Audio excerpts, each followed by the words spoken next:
unappreciated, unsure about their job security, and obsolete. They never know when they might be laid off and or replaced. There are oodles of workers who live in fear of getting booted out for simple reasons like coming back from lunch late or having to stay home with a sick child. This has led to more and more people looking to shore up their incomes in less conventional fashions. It's led many to start their own home businesses, and the internet is their platform of choice. In a world where corporate downsizing is now common, many feel that salvation lies in starting an internet business. Some say, just in case, and others feel that they've had enough of living on the whims of others, including bosses, managers and supervisors, who can tell them when to go to lunch and when they can go home. Surf the web sometime and you'll see just how many individuals have started their own internet business. Seriously, cyberspace is loaded with them. All it takes is an idea, and human beings are chock full of really good ideas, solutions to common problems. Let me give you an example. There's a website where a housewife is making a great living selling custom knife sets. She was basically a working mum who'd come home to care for her sick child. With no college degree, she decided to start her own at-home internet business selling something she just happened to know a lot about: custom cutlery. She started this business with less than $100 and looked at it as just a way to bring in some extra money. After a year it turned into something huge, and now her husband works with her and it's their only source of income. You have to admit, that's pretty darn sweet. And it all started with her passion for kitchen cutlery and the knowledge that she'd picked up over time. Many times, people think internet businesses are all big conglomerates, but actually the internet is a great leveler. It allows stay-at-home mums and average people to be able to start with little or no money and work their way up to compete with the mega corporations. When you think about it, on the net no one knows whether you're a large company or just some guy in his basement with an internet connection. In fact, it doesn't matter. What does count is whether you can answer a person's need and answer a question with a product that solves a problem. That's it. And with that, the internet has become a boon in time of strife for all those who are willing to learn and grow. You too can begin an internet business if you really want it. A close friend of mine started her business by making custom children's clothing. She uses her sewing talents and creativity to make an honest living. Now she just has to keep up with the various orders. The bottom line in all of this is that you can never get canned from your own business, and your success is completely dependent upon your ingenuity and your ability to create and market a product that people want. And here's a case in point. Now, viewers of a certain age will remember the pet rock fad, which was in the 1970s. And what you may not know is it was invented by this guy, Gary Dahl, and it was done in response to a need. There were lots of people who lived in apartments or rented accommodation who weren't allowed to keep pets. So he came up with this idea that you could keep a rock as a pet. There was generally nothing in your lease that says that you couldn't have a rock as a pet, and he released it around Christmas time in 1975, and it only was around for about 6 months before the fad wore off, but in that short time he became a millionaire. The rocks cost him only a few cents to buy. He added a few more cents for packaging, which was bought in bulk, and he sold them for $3.95 each. And he went on to, as I said, make $1 million in 6 months. So it can be done. And this was done in the days before the internet, when he had to go out and buy the rocks and package them up and ship them out to all the stores. And this video series shows you how to take ideas and turn them into a viable business that's going to get you noticed in the marketplace, and the rest is up to you. Information is what drives the web. More accurately, the search for information is what drives the web. When you start surfing the internet, querying search engines and looking at various websites, you usually have a question. Think about it. When you go to a search engine like Google and type in a search term, you're actually asking the internet search engine a question. For instance, when you go and type in something like how to get rid of acne, or acne cure, or get rid of acne, you're actually asking the question, how do I get rid of acne, right? This is the usual application of search engine queries, and we do it all the time. The search engine results, called SERPs, answer that question by giving us a list of websites that have the information relevant to answering your query. And you can see for acne cures there's a whole lot here.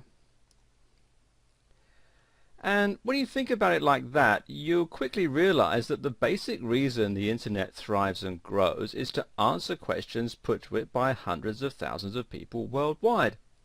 In the answers to questions are businesses, product sales, fortunes made, and the opportunity to answer and supply information about a topic. It could be anything, however, the process remains the same. In order to start an internet business, you must think this way, and as a result, your idea will be the answer to a question put forth by many. Most people go into business to make money. Having a clear picture of what product or service they're going to present via the internet is necessary in order to be successful. Having a business model plays a crucial role in achieving that goal. The type of environment in which a firm operates, as well as the type of changes that it faces, also play important roles.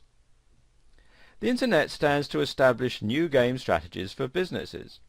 It renders existing bricks and mortar strategies obsolete, while creating opportunities for wealth creation via the web.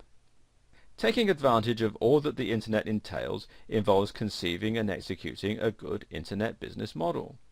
Such a model must not only have the right components, but also the right linkages between them and its environment. It must also have the degree of resilience and flexibility to take advantage of change. In this video series, you'll find all of the factors and options that will allow you to go from internet business newbie to a level where you can conduct business effectively via the internet. Before we go any further, let me just give you a brief introduction to the history and terminology of the internet, along with the key segments of the internet industry. You see, the terms internet, the web, and the World Wide Web are often used interchangeably, but they're not the same. Now, the internet is a vast system of computers that are connected by high-speed communications lines and which can understand the IP/TCP protocols. The World Wide Web? Well, this is linked content that is accessible via the internet. It's written in HTML, which stands for Hypertext Markup Language, and it's viewed through a browser like Microsoft Internet Explorer, Mozilla Firefox, Google Chrome, and so on.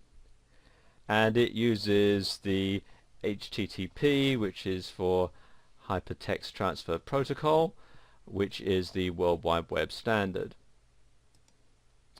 In addition to the World Wide Web and HTTP, there are 4 applications that operate on the internet.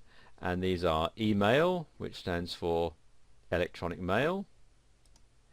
There are discussion lists, otherwise known as news groups. There's FTP, which stands for File Transfer Protocol. That's how you can transfer files from your computer to a web server. And finally there's remote login, otherwise known as Telnet.